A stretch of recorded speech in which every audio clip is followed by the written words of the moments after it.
সাইনা ইসলাম আপনাকে যুক্ত করা হয়েছে, বলেন আপনি। সাইনা ইসলাম আপনাকে যুক্ত করা হয়েছে, কথা বলেন। হ্যালো, আসসালামু আলাইকুম। আপনার উপরে শান্তি বর্ষিত হোক, বলেন। আচ্ছা, আমার প্রশ্ন হচ্ছে, আ আমি হচ্ছে ধার্মিক, আমার হাসব্যান্ড হচ্ছে নাস্তিক। তো ওর আচ্ছা। কিছু কার্যকলাপ আমার ভালো লাগে না আরকি। যে ভালো লাগে না, প্রচন্ড পরিমাণ মাথা গরম হয়ে যায়। তো আপনার কাছে আমার একটা প্রশ্ন, কার প্রচন্ড মাথা গরম হয়ে যায়? আমার মাথা গরম হয়ে যায়। আচ্ছা, আচ্ছা। কারণ ঠিক আছে, আমি বলেন। দেখি যে আপনার লাইফটা আমার হাসব্যান্ডে যখনই আপনি লাইভে আসেন তখনই শুনে বা আপনার ভিডিও ও প্রত্যেকদিনই মানে কি বলবো, ঘুমানোর সময় আপনার ভিডিও অন করে ঘুমাই। তারপরে উঠতে বসতে সবসময়। তো এই জিনিসগুলো আমার কাছে খুবই বিরক্তিকর লাগে। তো ইদানিং একটু অসুস্থ আমি অসুস্থ কিন্তু আমার মাথা ঠিক থাকে না। আমার একটা প্রশ্ন যে আপনারা নাস্তিকরা যখন কোন একটা খারাপ সিচুয়েশন এ যান, তখন আপনারা কার কাছে সাহায্য চান? মানে সাহায্যটা কিরকম সেটা জানতে পারলে, মনে করেন শরীর যদি খারাপ হয় তাহলে ডাক্তারের কাছে সাহায্য চাই। যদি টাকা-পয়সার সমস্যা থাকে তাহলে তো চাকরি-বাকরি করি। তারপরে যদি মনে করেন ভালো লাগতেছে না, তখন অন্যান্য কাজ করি। সেটা তো আসলে মনে করেন আজকে রান্না করতে আমার ভালো লাগতেছে না। তখন আমি রেস্টুরেন্টের সাহায্য চাই। রেস্টুরেন্টে যে যারা রান্না-টান্না ভালো করতে পারে তাদের খাবার-দাবার খাই। এখন এটা তো ডিপেন্ড করে কি বিষয়ে সাহায্যটা আমার লাগবে সেই বিষয়ের উপরে আমি, বা ধরেন কোন একটা কিছু খুঁজতেছি তখন আমি Google এর সাহায্য চাই। Google তুমি আমাকে বইলা দাও কোথায় এই জিনিসটা আছে। বা ধরেন যদি এগুলাও না পাই তাহলে এই যে ফোনে এখন AI আছে, AI কে জিজ্ঞেস করি মাঝে মাঝে যে কি সাহায্য আমার দরকার সেইটার উপরে নির্ভর করে। কিন্তু কোন অলৌকিক সত্তার কাছে তো আমি কখনো সাহায্য চাই না। কারণ এই ধরনের সাহায্য চেয়ে তো আসলে কিছু পাওয়া যায় না। এইগুলা তো একদম প্রমাণহীন অন্ধবিশ্বাস। যেমন হিন্দুরাও কালীর কাছে সাহায্য চায়, দুর্গার কাছে সাহায্য চায়। তারা হচ্ছে গিয়ে মানে ওদের নাকি একটা দেবী আছে সরস্বতী, সে নাকি পড়ালেখা ভালো করায় দেয়। ভালো নাম্বার দিয়ে দেয়, জ্ঞানের দেবী। তারপর একটা দেবী আছে লক্ষ্মী, সে নাকি টাকা-পয়সার দেবী, টাকা-টোকা দেয়। কিন্তু আমি তো দেখলাম যে ইলন মাস্ক তো লক্ষ্মী দেবীর পূজা না করেই হাজার কোটি টাকার মালিক, বিলিয়নিয়ার। তার মানে আমি বুঝতে পারি যে আসলে লক্ষ্মী দেবীর কাছে পূজা করে কোন টাকা-টোকা পাওয়া যায় না। নাইলে ইলন মাস্ক এত টাকা পাইল কিভাবে? তাই না আপু? কি বলেন আপনি? যদি লক্ষ্মী দেবী যদি টাকা-পয়সা, ধনরত্নের মালিক হয়ে হ্যাঁ, থাকে, তাহলে তো ইলন মাস্ক কোন পূজা-টুজা না করিয়া এত হাজার কোটি টাকা পাইল কিভাবে? তাই না? এটা একটা প্রশ্ন আসে না? হ্যাঁ, আমার আরেকটা প্রশ্ন হচ্ছে না, না, এটা যে এটা শেষ আপনি হয়নি আপু। এটা তো শেষ হয়নি। এটা আগে একটু আলোচনা করে নেই। আমরা একটু বিস্তারিত আলোচনা করি প্রত্যেকটা বিষয় নিয়ে। তো ধরেন এই যে ধরেন আপনি যদি ইসলামের আল্লাহর কাছে সাহায্য চেয়ে যদি লাভ হইতো, তাহলে তো মনে করেন মুসলমানদের কোনো অসুখ-বিসুখই হইতো না। অসুখ-বিসুখ হইলে ডাক্তারের কাছেও যাইতে হইতো না। সুন্দর আল্লাহর কাছে চাইতো, অসুখ-বিসুখ ভালো হয়ে যেত। দেখা যেত যে হিন্দুরা তো আর আল্লাহর কাছে সাহায্য চায় না। হিন্দুরা দেখা যাইত যে কোনো অসুখ হইলেই মারা যাচ্ছে। অসুখ হইছে মারা গেছে। অসুখ হইলে কিছু একটা জ্বর হইছে মারা গেছে। কারণ ওরা তো ডাকে হচ্ছে ধরেন শিবকে অথবা কৃষ্ণকে। ওগুলারে ডাইকা তো লাভ নাই, তাই না? ইসলাম অনুসারে ওগুলা তো মিথ্যা। তাহলে তো ওগুলারে ডাইকা লাভ নাই। ওগুলারে হুদাহুদি ডাকতেছে। আল্লাহ তো আরো ক্ষেপে যাবে, তাই না? মনে করেন একটা হিন্দু মা কালীকে ডাকতেছে, "হে মা কালী আমার অসুখটা ঠিক করে দাও।" তখন তো আল্লাহ চেতে যাবে নাকি? আল্লাহ যদি সত্য হয় তাহলে তো হ্যাঁ, আল্লাহর চেতে যাওয়ার কথা নাকি? কি বলেন? হ্যাঁ, কিন্তু হচ্ছে আসলে আমি তো এই মতবাদ নিয়ে চলি না বা আপনারা যারা এই মতবাদ নিয়ে চলেন বা আমি চলি না। এজন্য আমার হচ্ছে একটু প্রবলেম হয় আমার হাসব্যান্ডের সাথে অ্যাডজাস্ট করতে। তো না, না, আ আপনি আপনাকে আপনার মতামত কিটা নিয়ে চলেন সেটা আপনি অবশ্যই চলতে পারেন। সেটা আমার কোন সমস্যা নেই তাতে। হ্যাঁ, আমি তো জাস্ট আমার জানতে কথা চাচ্ছি আপনার কাছে জাস্ট জানতে চাচ্ছি যে মনে করেন মুসলমানদের মানে সাহায্য চাওয়াতে যদি কাজ হইতো, ইসলাম যদি সত্য হইতো, আল্লাহ যদি সত্য হইতো, মুসলমানদের সাহায্য চাওয়াতে যদি আসলে কোন কাজ হইতো, তাইলে তো মুসলমানদের কোন প্রবলেমই হইতো না। তারা আল্লাহর কাছে সাহায্য চাইতো আর সাহায্য চলে আসতো। আর হিন্দুরা, ইহুদিরা, খ্রিস্টানরা, বৌদ্ধরা এরা পড়তো বিপদে। এরা একটা অ্যাক্সিডেন্ট হইছে তখন সাহায্য চাইলো, তখন তো কাজ হইল না। কারণ ওদের আল্লাহ তো ওদের ঈশ্বর তো মিথ্যা, তাই না? ওদের তো সাহায্য চাইলে লাভ হবে না। কিন্তু আমি তো দেখতে পাচ্ছি যে ইউরোপ, আমেরিকাতে যে মনে করেন হাসপাতালগুলা অনেক উন্নত চিকিৎসা। এইখানে কোন সাহায্য আল্লাহর কাছে সাহায্য চায় না কেউ, ভগবানের কাছে কেউ সাহায্য চায় না। কিন্তু ডাক্তার যদি ভালো হয় এবং হাসপাতালটা যদি ভালো হয় তাহলে ভালোভাবেই তারা চিকিৎসা করে এবং তার বেশিরভাগ ক্ষেত্রেই দেখা যায় ভালো চিকিৎসাটা দিছে। মানে আপনাকে আমার জিজ্ঞাসা হচ্ছে যে আপনি যে সাহায্য চান, মনে করেন আপনার বাবা অসুস্থ, হ্যাঁ? আপনার বাবা খুবই অসুস্থ হয়ে গেছে, হার্ট অ্যাটাক করছে। এখন আপনার এলাকায় একটা মানে হাতুড়ে ডাক্তার আছে। হাতুড়ে ডাক্তারের কাছে আপনি নিয়ে গেলেন। সেই বেটা হাতুড়ে ডাক্তার কোন পড়ালেখা করে নাই। ঠিকভাবে পড়ালেখা করে নাই। ডাক্তারি বিদ্যা সম্পর্কে কিছু জানেও না। এখন আপনি তার কাছে নিয়ে গেলেন এবং আল্লাহর কাছে সাহায্য চাইলেন। আপনার কি মনে হয় যে আ আ ওই হাতুড়ে ডাক্তার কি আপনার বাবাকে ঠিক করতে পারবে? না, আমি ওইটা মনে করি যে না উনি ওষুধ দিবে উনার ওসিলা কিন্তু রহমত করবে আল্লাহ। হ্যাঁ, সেটা ঠিক আছে। কিন্তু ওই হাতুড়ে ডাক্তার তো মনে করেন আল্লাহ উছিলা আল্লাহ তো উছিলা দিতে পারে। এখন আপনার এলাকায় একটা ভালো ডাক্তারও আছে, একটা খারাপ ডাক্তারও আছে। এখন আপনি তো হ্যাঁ, সবসময় চাইবেন যে ভালো ডাক্তারটার কাছে যেন নিয়ে যেতে পারেন আপনার আপনার বাবাকে। তাহলে একটা বেটার চিকিৎসা হবে নাকি? হ্যাঁ, হ্যাঁ। ভালো হাসপাতালে নিতে পারলে, ভালো ডাক্তারের কাছে নিতে পারলে, অনেক অভিজ্ঞ, অনেক বিদেশি ডিগ্রি যার আছে এরকম যদি থাকে তাহলে আপনি একটু সেফ ফিল করবেন যে এই ডাক্তারটা নিশ্চয়ই ভালো চিকিৎসাটা দিবে আপনার বাবাকে, নাকি? হ্যাঁ, হ্যাঁ। কিন্তু তাইলে তো আপনি তো আসলে আল্লাহর উপরে বিশ্বাস করতেছেন না। আপনি তো ডাক্তারের মেধা, ডাক্তারের জ্ঞান, ডাক্তারের অভিজ্ঞতা এগুলোর উপরে বেশি নির্ভর করতেছেন। আপনার তো উচিত তো একটা যেকোনো আমি একটা হাতুড়ে ডাক্তারের কাছে যাওয়া, গিয়ে বলা যে, "আল্লাহ, আল্লাহ, আল্লাহ প্লিজ আমার বাবাকে ঠিক করে দাও।" তাহলে তো ওই হাতুড়ে ডাক্তারের উসিলাতেই তো আপনার বাবা ঠিক হয়ে যেতে পারে, তাই না? না, আমি হচ্ছে এই মতবাদ নিয়ে চলি যে সর্বোচ্চ চেষ্টা করতে হবে। রহমত করবে আল্লাহ কিন্তু সর্বোচ্চ চেষ্টা করতে হবে মানুষের না, উছিলায়। না, চেষ্টা চেষ্টা আপনি অবশ্যই করলেন। কিন্তু আপনার কি আল্লাহর উপরে বিশ্বাস বেশি? নাকি আপনি কেন একটা বেটার ডাক্তারের কাছে যাবেন? একটা ভালো ডাক্তারের কাছে যাবেন, একটা ডিগ্রিওয়ালা ডাক্তারের কাছে কেন যাবেন? যেখানে আপনার আল্লাহর প্রতি আপনার পূর্ণ আস্থা এবং বিশ্বাস আছে যে আল্লাহ আপনার বাবাকে একমাত্র আল্লাহই ভালো করতে পারে, তাই না? আর তো কেউ ভালো করতে ডাক্তারের তো ক্ষমতা নাই কোন মানুষকে ভালো করা, নাকি? না, হ্যাঁ, তাহলে ডাক্তারের আপনি ক্ষমতা কেন নেই, আল্লাহই ভালো করে। তাহলে আপনি কেন একজন ভালো ডাক্তারের কাছে যাইতে চাবেন? কারণ আসল কাজটা তো কারণ করতেছে আল্লাহ।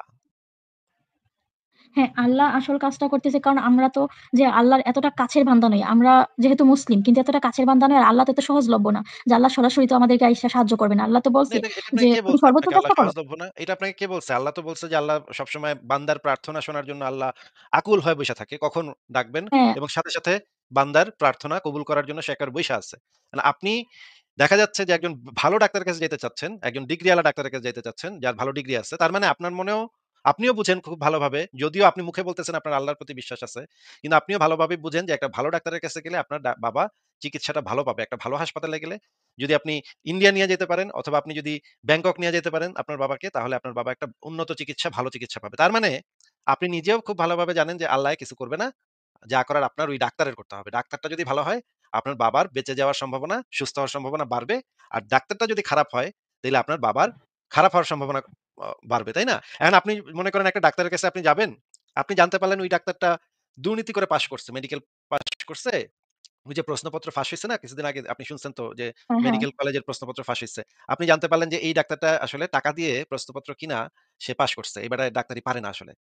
এই ডাক্তারের কাছে যাইতে তো আপনি সেফ ফিল করবেন না, তাই না? হ্যাঁ। কেন? আপনি তো মানে আপনি না আল্লাহর উপরে ভরসা রাখেন? তাইলে এই মানে হাতুড়ে ডাক্তারও তো ঠিক করে দিতে পারে আল্লাহর উছিলায়। আসল কাজ তো করবে আল্লাহ। আপনি তো আল্লাহর উপরে ভরসা আছে ঠিক আছে। কিন্তু আমার তো সর্বোচ্চ চেষ্টা করতে হবে। কারণ দুনিয়াতে তো আমাদেরকে পাঠাইছেই যে পরীক্ষা নেওয়ার জন্য। কিন্তু আপনার তো ভরসা থাকা উচিত আল্লাহর উপরে। যদি আপনি পূর্ণভাবে আল্লাহর উপরেই বিশ্বাসী হন, তাহলে তো আপনার ওই ডাক্তার কি ভালো নাকি মন্দ এটা দেখার তো আপনার দরকার নাই। আপনি একটা ডাক্তারের কাছে নিবেন, সে চেষ্টা করবেন। হ্যাঁ, ডাক্তারের কাছে নিচ্ছি এখন তো বাদবাকিটা তো আল্লাহ করবে। আপনি তো সেটা না করে একটা বেটার ডাক্তারের কাছেই সবসময় নেয়ার চেষ্টা করেন। এটা আমি বুঝি আপু। এটা আমি সবাই জানে যে আপনিও চাইবেন আপনার বাবাকে, আপনার মাকে একটা ভালো ডাক্তারের কাছে নিতে। কারণ আপনার নিজেরও আল্লাহর উপরে সেরকমের বিশ্বাসটা নাই যে আল্লাহ আপনার ঠিক করে দিবে আপনার বাবাকে। এখন আপনাকে ২য় প্রশ্ন হচ্ছে মনে করেন আপনি একটা ভালো একজন ডাক্তারের কাছে নিছেন এলাকার। এখন ডাক্তারটা ভুল চিকিৎসা করে আপনার বাবাকে মাইরা ফেলল। আমি চাই না আপনার বাবার কিছু হোক, কিন্তু এটা একটা আলোচনার জন্য আমি মানে ধরে নিচ্ছি। ধরেন ভুল চিকিৎসা করে আপনার বাবাকে মাইরা ফেলল। এখন আপনি বলেন তো যে জন্ম মৃত্যুর মালিক কে? হ্যাঁ, আল্লাহ। তাহলে এই যে ডাক্তার যে ভুল চিকিৎসা করে মেরে ফেললো আপনার বাবাকে, সে একটা ভুল ওষুধ দিয়ে সে তো এত পাস-টাস করে নাই। সে তো ২ নাম্বারি করে পাস করছে। ভুল চিকিৎসা করে মেরে ফেলছে আপনার বাবাকে। এখন আপনি কি এই ডাক্তারের বিরুদ্ধে মামলা করবেন? নাকি আপনি মনে, মনে ভাববেন এটা তো আল্লাহ পাকই তো মানুষের মৃত্যু ঠিক করে। আল্লাহ পাকই তো আল্লাহ ওই ডাক্তার তো উছিলা মাত্র। ওই ডাক্তার তো আসলে মানে ভুল চিকিৎসার করুক আর যাই করুক, আল্লাহই তো তারে দিয়ে করাইছে। এটা তো আল্লাহর লেখা বিধান, তাকদির, মানুষের তাকদির, ভাগ্যের লিখন তো আর মানে পরিবর্তন হয় না। ঠিক আছে? ডাক্তার থ্যাংক ইউ তোমাকে। ডাক্তারকে কি একটা থ্যাংক ইউ দিয়ে বাসায় আসবেন? নাকি আপনি ডাক্তারের বিরুদ্ধে মামলা করবেন যে বেটা না, আপনার আমি বাবাকে অবশ্যই ভুল ডাক্তারের চিকিৎসা বিরুদ্ধে করছে? মামলা করব। কারণ ডাক্তার তার চেষ্টায় ত্রুটি রাখছে। যার জন্য আমি অবশ্যই তার মামলা করব। না, না, ডাক্তার তো যদি চেষ্টা ত্রুটি করত, আল্লাহ যদি তার জান কবজটা না করত, তাইলে তো ওই আপনার বাবা তো কখনো মরত না। আল্লাহ তো হচ্ছে আপনার বাবার তাকদিরটা লিখে রাখছে যে একদম এক্সাক্টলি এই সময় আপনার বাবার মৃত্যু হবে। এটা তো আসল কাজটা তো মৃত্যুটা তো আল্লাহ ঘটায়। এই ডাক্তারের তো হ্যাঁ, বাপেরও হ্যাঁ। সাধ্য নাই। ডাক্তারের তো বাপেরও সাধ্য নাই। যত ভুল চিকিৎসাই করুক না কেন, ডাক্তার যদি আল্লাহ যদি না চাইতো, তাইলে ডাক্তার যদি ছুরি দিয়ে আপনার বাবাকে করত, তাইলেও তো আপনার বাবা মরত না, তাই না? তার মানে আসল কাজটা তো হ্যাঁ। আল্লাহ করছে। এখন আপনি কেন ওই ডাক্তারের বিরুদ্ধে মামলা করবেন একটু বলেন তো? কারণ আল্লাহ বলছে যে সর্বোচ্চ চেষ্টা করতে। তো ডক্টর তো উচিত ছিল সর্বোচ্চ চেষ্টা করার। ডক্টর চেষ্টা করে নাই। এইজন্য ডক্টরের বিরুদ্ধে মামলা করব। কেন উনি না। চেষ্টা করে নাই?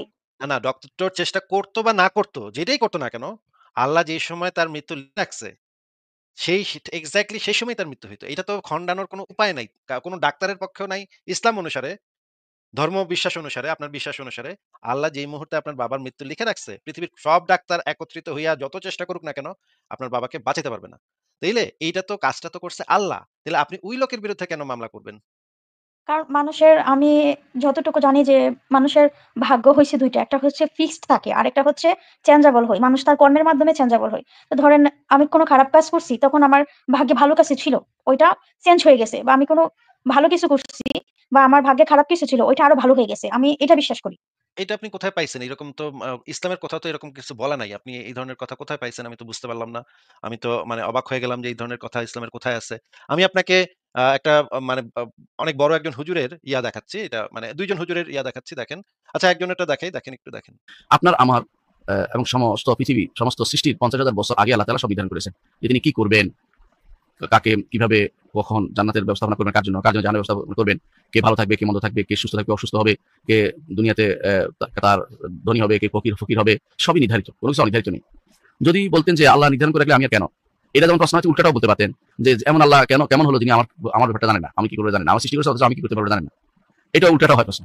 এই জন্য প্রশ্নের কোনো শেষ নেই। ঈমান হচ্ছে বেহুদা প্রশ্ন না করে বাস্তব জায়গায় আসা, যেটা প্রশ্ন করার জায়গা।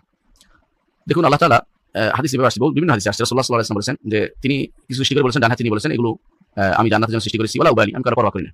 আবার অন্য হাতে নিয়ে বলেছেন এগুলো আমি জাহান্নামের জন্য সৃষ্টি করেছি, আমি কারো পরোয়া করি না। আবার হাদিসে আসছে আল্লাহ তাআলা তিনি সৃষ্টি করে যাদের উপর তার আলো ফেলেছেন তারা ঈমান আনবে, যারা আলো ফেলে না অন্ধকারে তারা ঈমান আনবে না। এগুলো তার ফাআলু লিমা ইয়াশা, যা ইচ্ছা তা করেন। তাকদীর হচ্ছে এটাই, আল্লাহর ইচ্ছা, আল্লাহর ইলম, আল্লাহর জ্ঞান, আল্লাহর লেখা, তার ইচ্ছা এবং তার তার সৃষ্টি। এগুলো তাকদীর। অর্থাৎ তাকদীর হচ্ছে তিনি যা জানেন সেটা তিনি লিখে রেখেছেন, সেটা তিনি ইচ্ছা করেন, সেটা সংঘটিত হয়ে যায়। এখন তিনি কার জন্য কি লিখেছেন এটা তার নির্ধারিত, নিঃসন্দেহে নির্ধারিত। যদি এটা না হতো তাহলে আপনি বলতেন যে এমন আল্লাহ কেমন, কিভাবে আসলো যে আল্লাহ কিছু জানেন না, আমার ভবিষ্যৎ কিভাবে তিনি জানেন। দুনিয়ার বুকেই কোনো মানুষ যদি দুনিয়ার বুকেই দেখবেন যে কোনো কাজ করে, কোনো একটা তৈরি করে, যদি এটার ভবিষ্যৎ কি না জানে, বলে তুমি তো একটা বোকা, কি জানো না, এটা কি উড়বে না উড়বে না, উড়োজাহাজ বানাইছে, উড়বে কি উড়বে না জানি না, তো জানে না, অজ্ঞ। আল্লাহ তাআলা আমাদের সৃষ্টি করেছেন, পৃথিবী সৃষ্টি করেছেন, প্রত্যেকটি জীব তিনি সৃষ্টি করেছেন, যা ইচ্ছে তা, জীব এবং নির্জীব সবই তার সৃষ্টি, সবই যা ইচ্ছে তা তিনি করেন, তো তিনি জানবেন এটা স্বাভাবিক জিনিস। সেই হিসাবে একজন মানুষের তাকদীর তিনি নির্ধারণ করে রেখেছেন, কি হবে না হবে সবই জানেন। আচ্ছা আমরা একটা মানে আলেমের বক্তব্য শুনলাম। এবার আমরা একটা হাদিস পড়ি দেখি যে আপনি যে কথাটা বললেন সেই কথাটা সঠিক নাকি ইসলাম ভিন্ন কথা বলে। আপু আপনি কি এই হাদিসটা দেখতে পাচ্ছেন? না, আসে নাই ভাইয়া, আসে নাই। হ্যাঁ, এখন আমি আসছে। আচ্ছা একটু হাদিসটা পড়েন তো এখানে কি লেখা আমরা শুনি।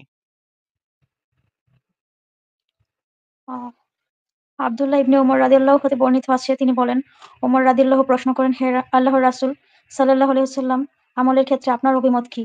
আমরা যেসব কাজ করি থাকি নতুনভাবে গঠল না আগে থেকে নির্ধারিত হয়ে আছে। তিনি বললেন, হে খাতাবের পুত্র, তা আগে থেকে নির্ধারিত হয়ে আছে। আর মানে সকলের সবকিছু করণীয় বিষয় সহজ করে রাখা মানে হয়েছে। নবী বলছে সবকিছু আগে থেকেই নির্ধারিত হয়ে আছে, তাই না? হ্যাঁ, এটা তো যারা আর কোন সৌভাগ্যবানদের অন্তর্ভুক্ত এটা তো তারা অবশ্যই সওয়াবের কাজ করবে। আচ্ছা এটা তো আর পরিবর্তনযোগ্য না। আচ্ছা এবার আমরা জাকির নায়েক এবং জাকারিয়া ২ জনের বক্তব্য শুনি এই বিষয়ে কি বলে তারা। না, মৃত্যু আমাদের জিনিসটা কি মৃত্যু হ্যাঁ, হ্যাঁ, জিনিসটা আমাদের এলাকায় হচ্ছে ওয়াজ মাহফিল হয়তো, তো মাঝে মধ্যে এগুলা বলে আরকি যে মানুষের ভাগ্য নাকি চেঞ্জ হয়। যে মানুষের কর্মের দ্বারা কেউ খারাপ কাজ করলে অবশ্যই তার কপালে খারাপ কিছু থাকে বা ভালো কাজ করলে ভালো কিছু থাকে। এরকম তো কোনো ইসলামে তো এরকম কোনো কিছু বলা নাই। আচ্ছা আমরা জাকির নায়েক এবং ডক্টর আবু বকর জাকারিয়ার মুখ থেকে শুনি যে এই যে মৃত্যু জিনিসটা, এটা কি নির্ধারিত আল্লাহ পাক সেই আদিমকালেই সৃষ্টি মানে নির্ধারণ করে রাখছে, এটা কি পরিবর্তনযোগ্য নাকি এটা পরিবর্তনযোগ্য না? সেটা আমরা একটু জাকির নায়েক এবং ইসের থেকে জাকারিয়া সাহেবের থেকে শুনি। শোনেন, হ্যাঁ? মুমিন ভার্সেস মুমিন। তাহলে অদৃষ্ট হচ্ছে যেটা আল্লাহ তাআলা লিখে রেখেছেন, কিছু জিনিস ফিক্সড, কে কখন জন্মাবে ইত্যাদি। তবে বাকি জিনিসগুলো এমন না, আপনি কি করবেন। সেজন্য আল্লামা ইকবাল বলেছেন, খুদ কো কার ইতনা বুলন্দ কিয়া তাকদীর কে পেহলে আল্লাহ আপনি বান্দা সে কুছ পুছে বাতা দে রাজা কিয়া হ্যায়। অর্থাৎ নিজেকে এতটাই মহান বানাও যে অদৃষ্ট লেখার আগে আল্লাহ নিজে জিজ্ঞাসা করবেন তার বান্দাদের যে তোমার ইচ্ছা কি। এটা একটা শায়রি। কোরআনে কারীমে আল্লাহ তাআলা বলেছেন, কুল্লু সগীরিন ওয়া কাবীরিন মুস্তাতা, ছোট বড় সবই লেখা হয়েছে। অনেকে বলে কি, বলে জন্ম মৃত্যু বিয়ে তিনটে লেখা হয়েছে, ও বেটা গাধা। জন্ম মৃত্যু বিয়ে না, প্রতিটি জিনিস লেখা হয়েছে। কিছু জিনিস ফিক্সড, কে কখন জন্মাবে ইত্যাদি। তবে বাকি জিনিসগুলো এমন না, আপনি ঠিক করবেন। অনেকে বলে কি, বলে জন্ম মৃত্যু বিয়ে তিনটে লেখা হয়েছে, ও বেটা গাধা। জন্ম মৃত্যু বিয়ে না, প্রতিটি জিনিস লেখা হয়েছে। আচ্ছা আমরা দেখলাম যে জন্ম, মৃত্যু, বিয়ে এই ৩ টা তো লেখা হয়েছে। এটা তো একদমই ফিক্সড। এই বিষয়ে কারো কোনো দ্বিমত হ্যাঁ, নাই। কিন্তু জাকারিয়া সাহেব এটার সাথে আরো বলে দিচ্ছে যে প্রত্যেকটা জিনিসই ফিক্সড। এটার ফিক্সড মানে হচ্ছে নির্ধারিত, মানে পরিবর্তনযোগ্য না। ফিক্সড মানেই হচ্ছে যেটা একদম ফিক্সড হয়ে গেছে, নির্ধারিত হয়ে গেছে। তো আপনি যে বললেন মৃত্যু আপনার বাবার যদি এভাবে মৃত্যুটা হয় ভুল চিকিৎসায়, তাহলে এইটা যে পরিবর্তনযোগ্য দোয়ার মাধ্যমে যে পরিবর্তনযোগ্য, এরকম কি কোনো রেফারেন্স আপনার কাছে আছে? কোরআন হাদিসের কোনো রেফারেন্স আপনি পাইছেন কখনো জীবনে? এটা পাইছেন আপনারা তাহলে দেখান, তাহলে আপনার কথাটা আমরা মেনে নিব। দেখান আমাদেরকে। না ঐরকম আমি তো আর কোরআন হাদিস পড়ি নাই বা মানুষের ওয়াজ মাহফিলে বা বিভিন্ন বক্তারা এরকম বলে আরকি যে চেঞ্জেবল। তো ওইটা বিশ্বাস করি যে হয়তোবা ভালো কিছু করলে আল্লাহ কপালে ভালো কিছু রাখতে পারে। না, এরকম কোনো কথা ইসলামে বলা নাই যে মৃত্যুটা মানুষ এভাবে পরিবর্তন করতে পারে, দোয়ার মাধ্যমে মৃত্যু চেঞ্জ করতে পারে। আল্লাহ যেটা লিখে রাখছে সেটার তো কোনো পরিবর্তন হয় না। সেটা আল্লাহর লিখিত জিনিস পরিবর্তন হয়ে গেলে তো আল্লাহ মিথ্যা হয়ে যাবে, তাই না? আল্লাহ লাওহে মাহফুজে সেটা লিখে রাখছে যে আপনার বাবার মৃত্যু কবে, কত তারিখে, কোন সময়, কত সেকেন্ডে হবে। এটা আল্লাহ লিখে রাখছে লাওহে মাহফুজে। আর আপনি যদি এটা পরিবর্তন করতে বলেন তাহলে তো আল্লাহর আবার ওই লেখাটা মুইসা আবার মানে মানে ইয়া করতে হবে। এটা তো সম্ভব না। আল্লাহর তো তাইলে ক্ষমতা মানে ইয়া হয়ে যাবে। আল্লাহর কথা মিথ্যা হয়ে যাবে। আল্লাহর লেখা মিথ্যা হয়ে যাবে। এটা কিভাবে সম্ভব? তো আপনাকে জিজ্ঞেস করলাম যে আপনার বাবার যদি এইভাবে ভুল চিকিৎসায় মৃত্যু হয়, ঘটনাটা তো ঘটাইতেছে আল্লাহ পাক। ঘটনাটা পুরাটা জিনিসটা করলো আল্লাহ পাক। আল্লাহ পাকের নির্দেশে আজরাইল এসে জানটা কবজ করলো। আল্লাহ পাকই সেই ঘটনাটা ঘটায় দিল। মৃত্যুটা ওই ডাক্তার তো উছিলা মাত্র। মনে করেন আপনার বাবার ভালো চিকিৎসা করছে। তখন আপনি বলতেছেন, "ও ডাক্তার তো উছিলা মাত্র, আল্লাহ পাকই তো সব করলো।" এখন খারাপ চিকিৎসা করছে, খারাপ চিকিৎসা করছে। এইখানেও তো যা করার তো আল্লাহই করছে। ডাক্তার তো উছিলা মাত্রই হওয়ার কথা, তাই না? আপনার যুক্তি হচ্ছে যে ডাক্তার তো উছিলা মাত্র, ডাক্তার তো আসলে কিছু করতে পারে না, ডাক্তার উছিলা মাত্র। তাইলে ভালো করলেও তো উছিলা, খারাপ করলেও তো উছিলাই হবে, তাই না? ডাক্তার তো উছিলা। হ্যাঁ, ডাক্তার তো হ্যাঁ। জাস্ট কাজটা করতেছে, ও কিছুই করতেছে না আসলে। আসল মেইন কাজটা তো আল্লাহ করতেছে। এখন ভালো কাজের সময় আপনি বলতেছেন যে ডাক্তার তো উছিলা মাত্র, আর খারাপ যদি চিকিৎসা কইরা ফেলায় তখন আপনি ডাক্তারের গিয়ে মামলা দিতেছেন। বেটা ডাক্তার তুই মানে ভুল চিকিৎসা করলি কেন? ডাক্তার যদি বলে এটা আপনাকে যে আপা আমি তো উছিলা মাত্র, আসল কাম তো আল্লাহই করছে। এখন আপনি কি তার কথা মেনে নিবেন নাকি তার বিরুদ্ধে মামলা দিবেন? না, অবশ্যই মামলা দিব। ওমা! ডাক্তার তো উছিলা আপনি না একটু আগে বললেন ডাক্তার উছিলা মাত্র। ভালো চিকিৎসার ক্ষেত্রে বললেন ডাক্তার উছিলা মাত্র, আসল কাজটা তো আল্লাহ করছে। আল্লাহ আপনার বাবাকে ভালো করছে। এখন খারাপ চিকিৎসা করছে, এখন আপনি বলতেছেন যে ডাক্তারে ভুল করছে। আল্লাহ কিছু করে নাই। ডাক্তারই ভুল করছে। ভুলটা ডাক্তারই করছে। এখানে আল্লাহর কোন দোষ নাই। এটা কেমন কথা হইল? বুঝলাম না তো। না, এখন হচ্ছে ডাক্তার চেষ্টা করলে হয়তোবা ভালো কিছু হইতো। এরকমটা তো বিশ্বাস করি। কিন্তু ভালো চিকিৎসার সময় তো আপনি এটা বলেন নাই তো। ভালো চিকিৎসার সময় তো আপনি ডাক্তারকে বলেন নাই যে ডাক্তার যদি ভালো চিকিৎসা করছে এইজন্য এটা হইছে। তখন তো আপনি বলছেন যে ডাক্তারের তো কোন এখানে ইয়াই নেই, ফাংশনই নাই। এখানে তো আল্লাহ করছে আর ডাক্তার উছিলা মাত্র ছিল। তাহলে এই ক্ষেত্রে খারাপের ক্ষেত্রে আপনি কেন ডাক্তারকে দোষ দিতেছেন?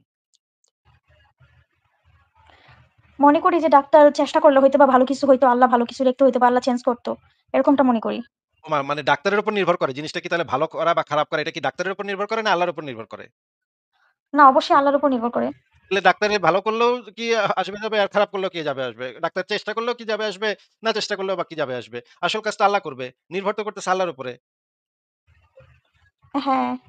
তাহলে আপনি ডাক্তারকে কেন দোষারোপ করতেছেন? ডাক্তারের বিরুদ্ধে মামলা দিবেন কেন? আশ্চর্য কথা। আমি তো বুঝলাম না। ডাক্তার বেচারা তো উছিলা মাত্র। সে ভালো করলেও যা হবে, খারাপ করলেও তো একই হবে। আল্লাহ তো আসল কাজটা আল্লাহ করতেছে। আচ্ছা। আর আমার আরেকটা প্রশ্ন ছিল। আপনার এই জিনিসগুলো তো তাইলে আমি বুঝলাম না যে আপনি আপনার এই যে মানে ছোটবেলা থেকে যে জিনিস শিখে আসছেন এগুলা তো আসলে যুক্তিতে মিলতেছে না একটা কিছু। আপনার ভিতরেই দেখা যাচ্ছে অনেক প্রবলেম।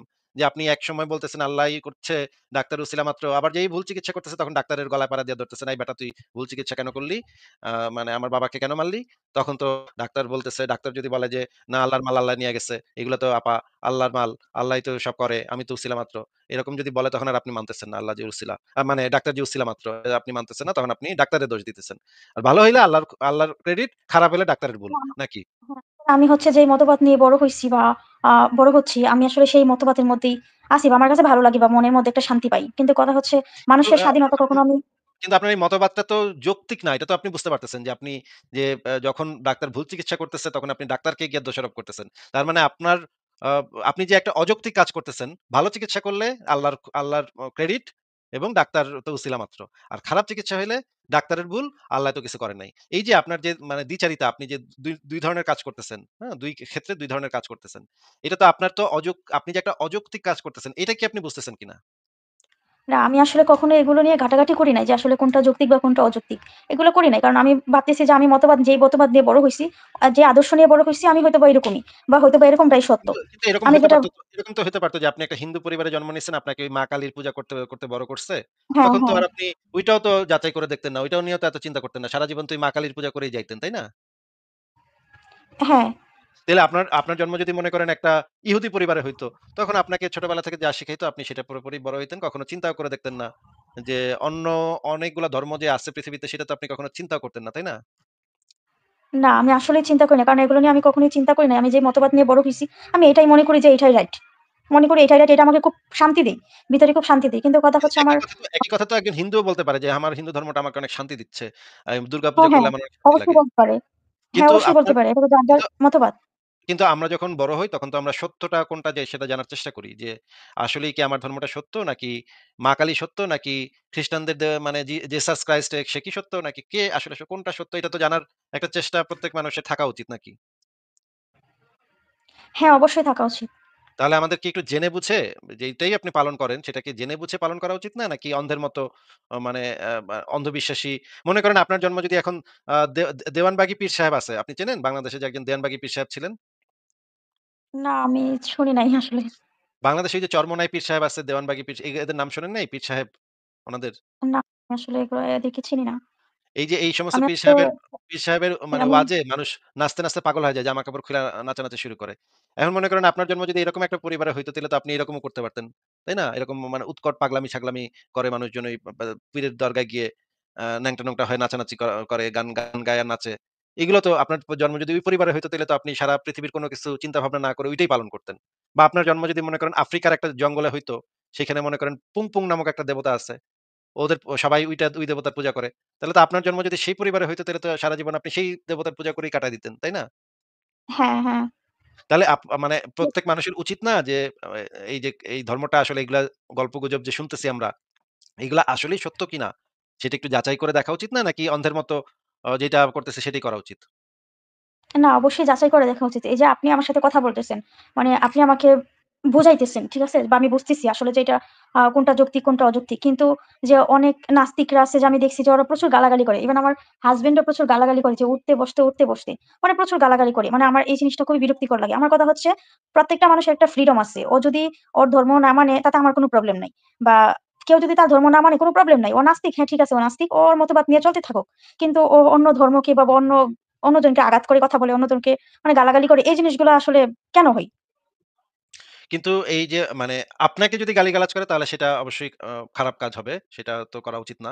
আপনারা হাসব্যান্ড ওয়াইফ আপনাদের ভিতরে এই ধরনের মানে আচরণ তো এটা তো খুবই অন্যায় হবে। না, কিন্তু ধরেন ব্যাপারটা ঐরকম হয় যে ধরেন আ আসলে আমরা তো দেখতেছি যে আসলে পৃথিবীর মধ্যে চারদিকে কি হইতেছে।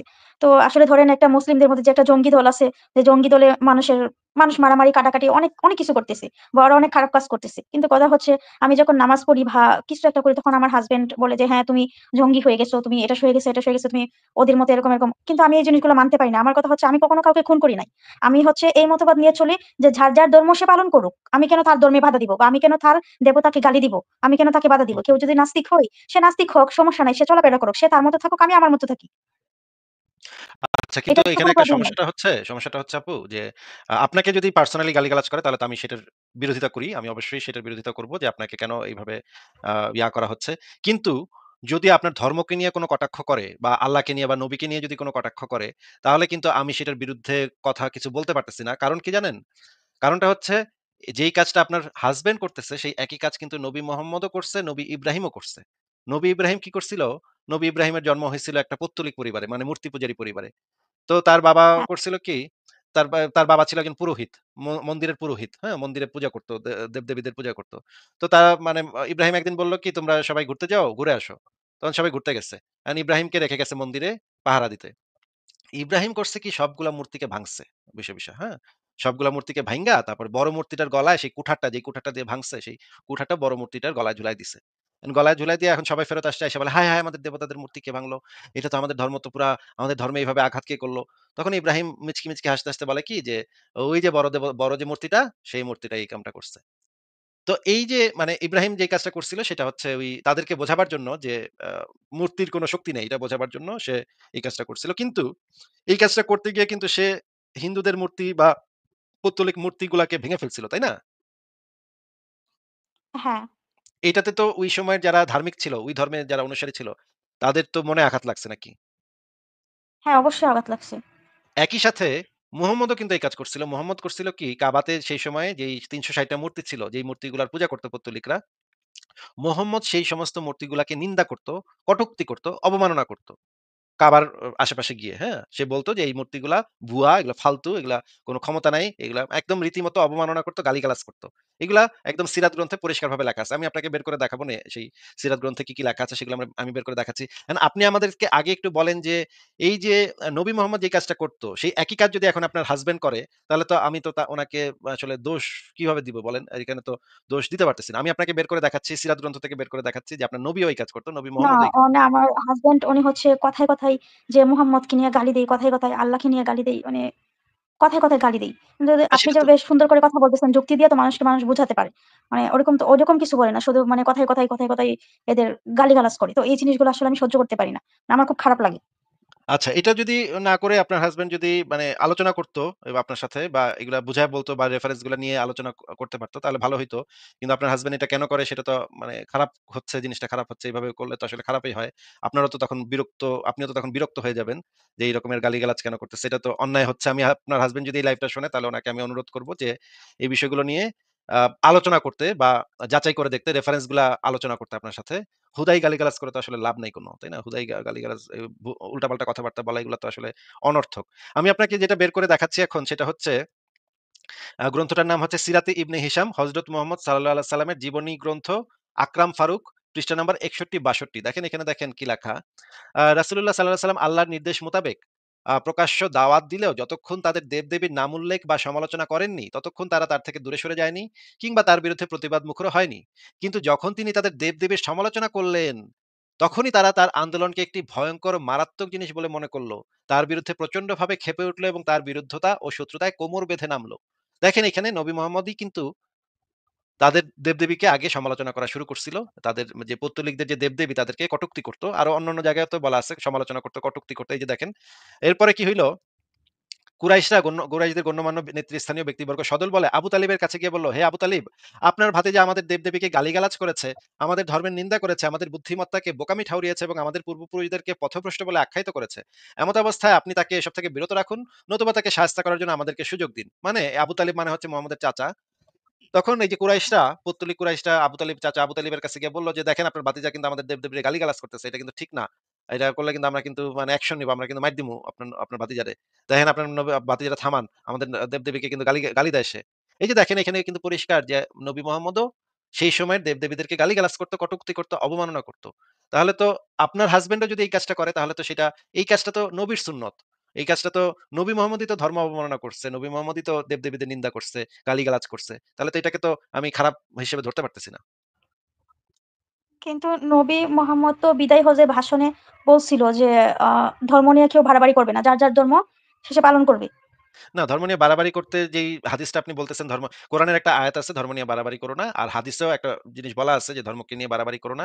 কিন্তু সেই হাদিসটার ব্যাখ্যাটা পড়লেই আপনি বুঝতে পারবেন সেটা কিন্তু এই বাড়াবাড়ির কথা বলে নাই। সেখানে যেটা বলা হইছে যে খ্রিস্টানরা যীশু খ্রিস্টকে আল্লাহর পুত্র বলে মনে করত। আল্লাহর পুত্র বলে একটু বাড়াবাড়ি করে ফেলছিল। তখন নবী মোহাম্মদ তাদেরকে মানে তার সাহাবীদেরকে বলছে যে, একেবারে নবীদেরকে একেবারে আল্লাহর পুত্র, আল্লাহর মেয়ে, আল্লাহর ছেলে, আল্লাহর ভাতিজা এগুলা বানায় ফেলো না। এই বাড়াবাড়িটা তোমরা কইরো না। এই কারণে নবী মোহাম্মদ বলেছিল যে, এটা নিয়ে বাড়াবাড়ি করো না। এই জিনিসগুলো নিয়ে বাড়াবাড়ি করো না। যে একেবারে আল্লাহর ছেলে-মেয়ে বানায় ফেলায়ও না। হ্যাঁ? আমাদের মানে নবীদেরকে আল্লাহর ছেলে-মেয়ে, ভাই, ব্রাদার, বন্ধু-বান্ধব, বন্ধু বানানো যাবে। কিন্তু এই যে ভাই, আত্মীয়স্বজন বানানো যাবে না। এই সূত্রে বলল ধর্মকে নিয়ে বাড়াবাড়ি করো না। কিন্তু নবী মোহাম্মদ তো ধর্মকে নিয়ে বাড়াবাড়ি করছে, নিজেই করছে। নবী মোহাম্মদের তো হাদিস আছে। হাদিসে বলা আছে যে নবী মোহাম্মদ নিজেই ধর্মকে নিয়ে বাড়াবাড়ি করত। আ অনেক জায়গাতে নবী মোহাম্মদ মানে মানুষকে খুন করত। মানুষকে খুন করে যদি ধর্ম টা না মানতো, মানে নবী মোহাম্মদের ধর্ম যদি না মানতো, তাহলে নবী মোহাম্মদ তাদেরকে হত্যা করে ফেলতো, খুন করে ফেলতো। এরকম তো অসংখ্য সিরাত গ্রন্থে অসংখ্য বর্ণনা আছে, হাদিস আছে, কোরআনের আয়াত আছে। আপনাকে আমি একটা দেখাচ্ছি, আপনি একটু দেখেন। আপনি আমাদেরকে এই হাদিসটা একটু পড়ে শোনাবেন? সাইনা ইসলাম আপু? হ্যাঁ, হ্যাঁ, আচ্ছা দেখান। হ্যাঁ, পড়েন। এই যে আমি দিয়েছি স্ক্রিনে, পড়েন তাহলে।